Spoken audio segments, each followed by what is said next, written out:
not the Lashley fear. It is my divine power.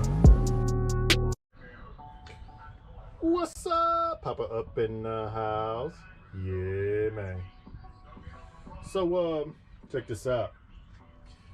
Bringing you an update on the Fourth Order, and so you can take a look at it and see what I've been up to and working on.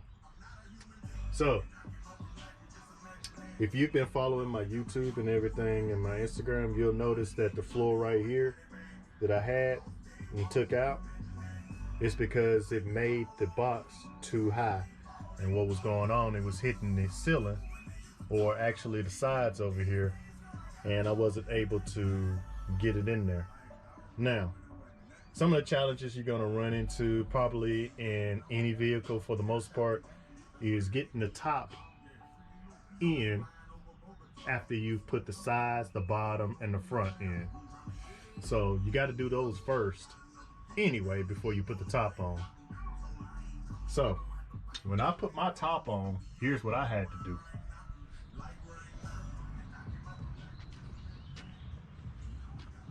I had to take out everything in here, the center console, the seats, everything.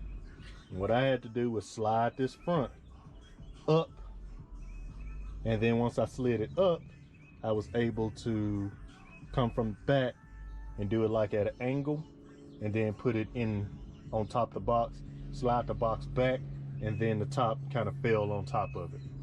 And that was the only way to do it. That's probably the only way you're ever gonna do it. If you get like a prefab, well, not really prefab, but a design, which I did, and the design worked out good for my purposes.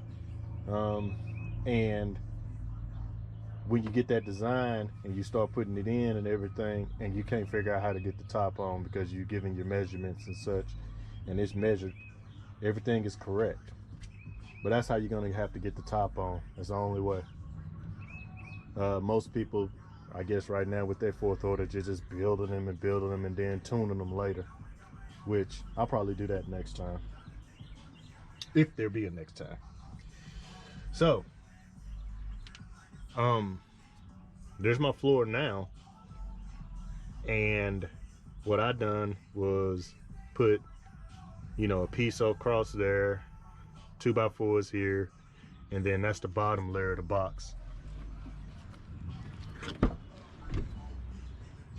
And that's basically how the floor is built. Now with Trailblazers, there's a little fuse panel right there, so I had to make room in between here to give myself access to reach in here and change a fuse out if need be, a relay or whatever the case may be. I was still able to keep my top on, but as you can see, I could remove my top and pull it out as needed. But the actual frame piece, you couldn't keep on there, so I just pulled it all out. And I've got plenty of clearance right there. And then with the floor piece, I utilized the seat bolts, and I was able to make a piece like right here, and then do a little stack, and then attach it to that, and then pull it up a little bit. And I did the floor kind of where I wanted it to, the enclosure to stop, like right here by the door. So I did it kind of like that. That was my thought process. Then on the sides, of course, everything is pretty much symmetrical as far as the screw placement. And then with the crash screws, made good connections with the top, and then I glued it as well. You can kind of see the glue on here, so it all squeezed through. I'm not really worried about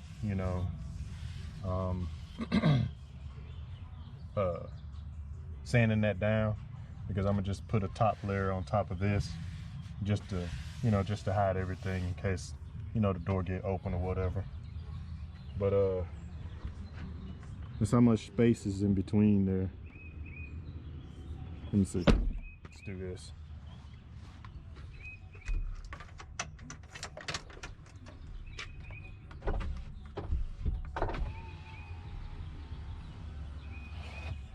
So that's how much space that I'm working with in between the doors. So I'll come back through here and then fill all of that in. If you look right there, all of that'll be filled in. You won't even be able to see back there. You put a little foam right there in that piece, or probably just build it over, and then that way no air come back through there and I'll have all that trapped in. And then of course I got to build my side panels, but I'm not worried about that right now because all of this has got to be out of the way first down here to build my side panels, and then I'll be able to figure that piece out.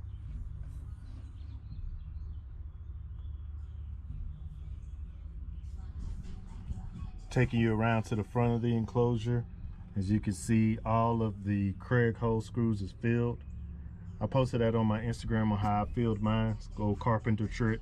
You just take your 3/8 inch dowel, stick in there, glue it, let it dry, and then cut it off. And then that's what you get. And then you can just go back with some filler or something like that, which I've done on these right here, which I haven't sanded. So I just went back with some Mirex, I think, filler, and then I'm gonna sand this down, and then if I see any other holes or something, I'll fill it in.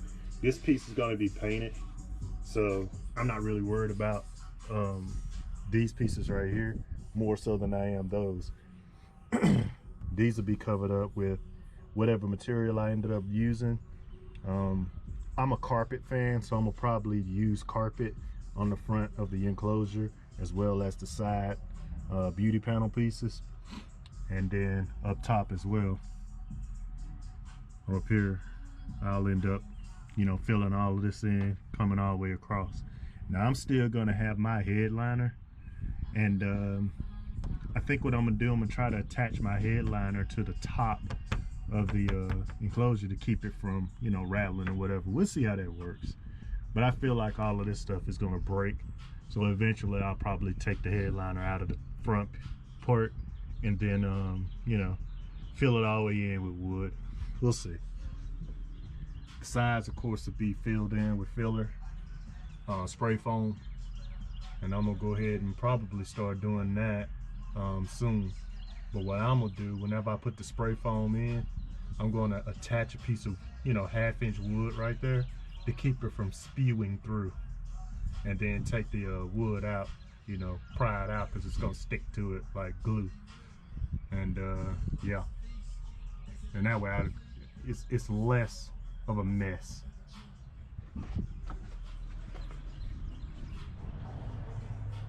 Here's the other side of the enclosure. Same concept, you know, everything is symmetrical. You know, we got good solid. It's good and solid, but again, I'm gonna come across this one with either a 2x4 or another 3/4 inch layer piece on the side to keep it from, you know, bulging or whatever.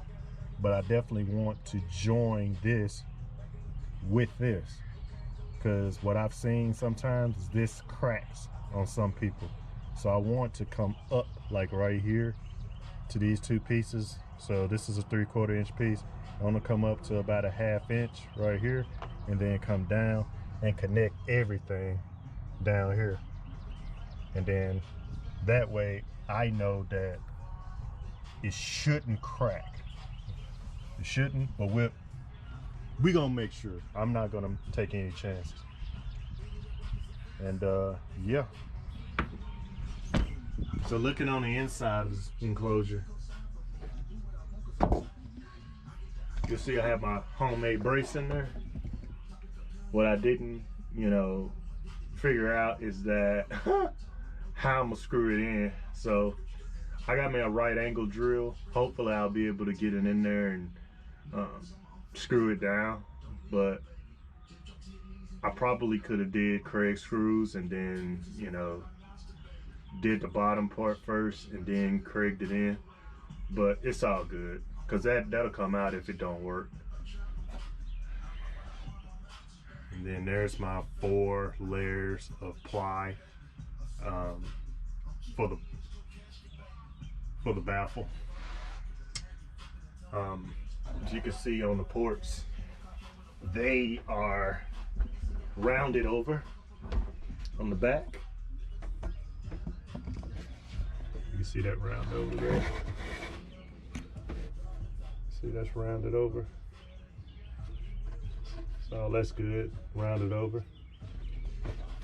Just looking at the corners, you might see some black in there, but I can guarantee you that it is filled in with glue. I've been going back because some of the glue is dropped inside because of gaps, and I've been going back like every day after the glue dries and just refilling it in until I feel like, you know, hey, it's glued in there and it's sealed up. I prefer not to use any kind of angle bar up at the top, but I might. I hadn't decided yet, but it's pretty filled in. It's filled in pretty good. If I end up using angle bar, it's because probably I got a crack or something, but I don't want to initially use it. Like up here, it's filled in with glue. But see, there's a little gap right there. So I'll have to fill that in. And I think I might just end up filling it in with filler.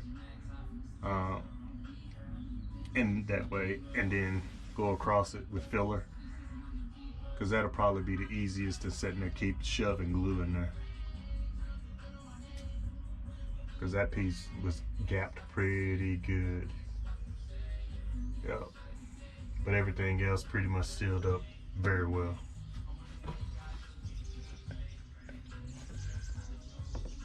I got my holes covered up so I can start doing some sanding and painting in there. It's gonna be an all white. Didn't want to go too extravagant. I don't know. Might do a splash or something in here. Why not?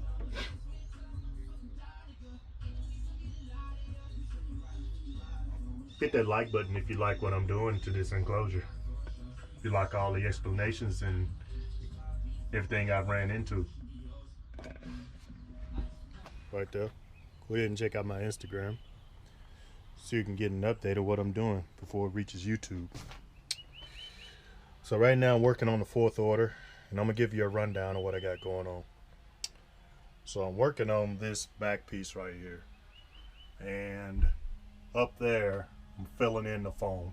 So I'm not closing that in yet until I get the foam all the way back. There is foam from the front headliner piece all the way to the back. So you can imagine how many cans of spray foam I've been using. And I've been using the big gap filler. Great stuff. I've been using this one. But I've been using the yellow can for other foam, you know, purposes. So when you come down to the floor and everything, I'll be foaming up under the floor too, once I get it all screwed in. Right there, there's my venting, and then I'll use venting as well for that. Trying to get all these sides in, and there's where the speakers come out. The connections, the inputs or whatever will come out from right there, from the inside of the enclosure. So let's move along to the sides. So this is the right side of the vehicle, passenger side. So if you look, we've got it all 2x4'd up, all nice and snug. And down at the bottom, I didn't really do anything. So look down there, I really didn't do nothing. Just kind of kept it up to the top. The door still shuts. And then on this side, all of my RCAs, like right here, my speakers, and they'll go into this little crevice right here. right inside of there. So that way I'll have access to that. Let's shoot to the other side. So shooting to this side, this is where all power distribution will be. And this 2x4 as well. So if you look down there right there, I'm gonna have 4 runs of OFC 1/0 wire, and then a run of a ground run all the way to the back. And again, it'll be going in the crevice right there. So it'll be going in there. So looking at it, what I wanted to do is loop it up and over. I'm hoping I got enough room. If not, then I'll twist. I want to loop it up and over, and then if I don't have enough room, I'll twist it and then have it go in there. I don't know how it's going to work out, but we'll see. So let's move along to the front. So now you're looking at the front of the enclosure. I have the side pieces done, so you can check out my Instagram and see what those look like, but they're not covered in anything. So I decided to go with paint on the front of the enclosure versus material, and I think it's gonna work out pretty good. So if you're looking on the inside of the enclosure here, that's what we got going on. A little splatter paint job, and that's what that looks like back there.